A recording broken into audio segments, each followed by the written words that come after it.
Okay, we're back to talk about this week's Star Trek Lower Decks after this.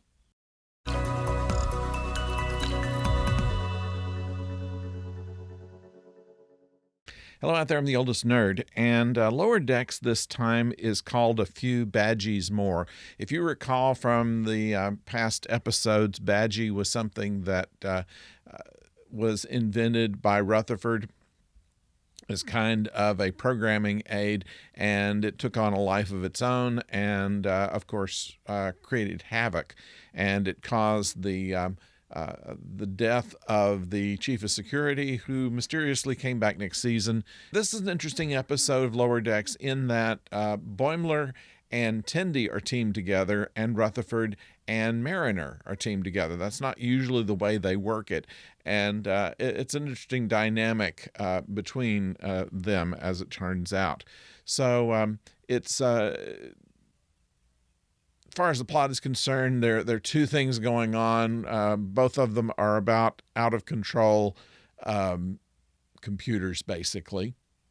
We see Peanut Hamper again, who's being released from computer prison, and another malevolent computer that Boimler is supposed to question to try to get some information out of. However it goes, we have the requisite jokes about Badgey. We have the requisite jokes about malevolent computers and their more existential problems there.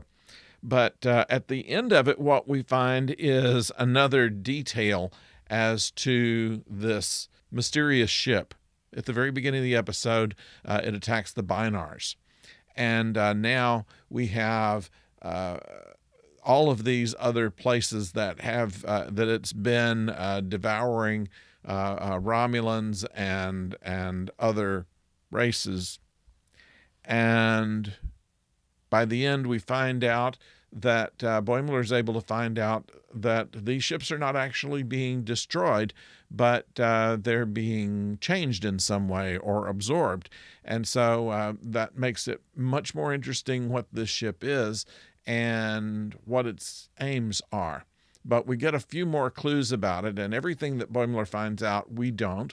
But he's taking it back to the ship to give it to the captain, and more is going to be learned about this as time goes on. The captain, of course, has already received some information about it from Starfleet Security, which Boimler doesn't know about, so it may be all the same thing, but we're getting it a little bit piece by piece until we find out what this story arc all ends up being. Otherwise, it was an enjoyable show. There was, never any concern of the Cerritos being destroyed or the Federation being destroyed, but there were plenty of opportunities for jokes to be made on how generally characters get themselves out of jams. And of course, in this case, Rutherford had none of those ideas in mind, and other things work themselves out. I thought that was kind of fun. And in the case of Boimler and Tendi, we learn a little bit more about how Boimler wants to control the situation and does pretty well at it. He's not so much the hapless, clumsy person as he's played in a lot of the episodes. They show the Daystrom Institute in the same way that it was shown in Picard. That's what I have on it. I'd like to know what you think about it. I'm still enjoying the series, but we only have like 3 episodes left, so we enjoy it while we can. It'll be a while before a new series comes out, a new season comes out. However, they are already working on it, I'm told. So if you will subscribe to the channel, please do so. And if you're already subscribed, also remember to click a like. And there may be something else we want you to do. I don't remember exactly what, but whatever it is that we usually ask, why don't you do that too? And until next time, don't go far.